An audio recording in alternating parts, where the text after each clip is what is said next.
Hello everybody. I'm just redoing a video because once again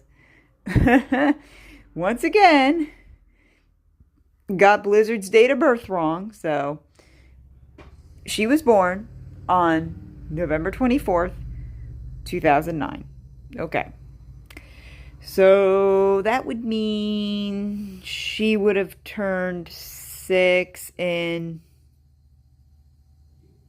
2015, I believe. I think it's 2015, I believe. And that was when, Feline explained the tragedy and stuff at the cave and stuff. And that's when Blizzard began to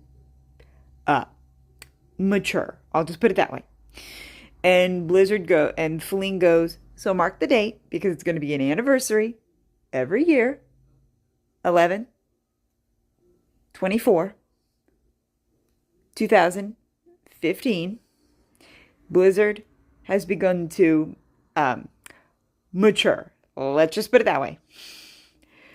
And of course, Blizzard's like, no, not the date. Oh, forget it. Blizzard, honey, your mom's just excited for you. My goodness. But yeah, sorry, had to do a redo because got the date of birth wrong. Oy vey, that is probably the number one part of math that I can never get right for the life of me. Ugh.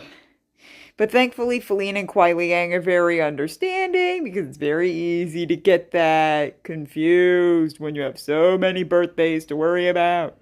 And by the way, Kuai Liang, November 24th, 2025, when that day comes along, God bless you, buddy.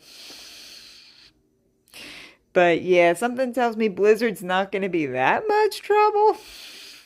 Because, yeah, I know her, She was raised in a very disciplined and structured environment, but I get it. I think I speak for Kuai Liang about November 24th, 2025, Blizzard turning 16 years old when I say, help me! Ayúdame! Oh my goodness. Kuai Liang, if John Jones was alive right now and he saw you saying that or talking like that, I can guarantee you, no doubt, he'd be laughing like, what's going on with you? Bye, guys.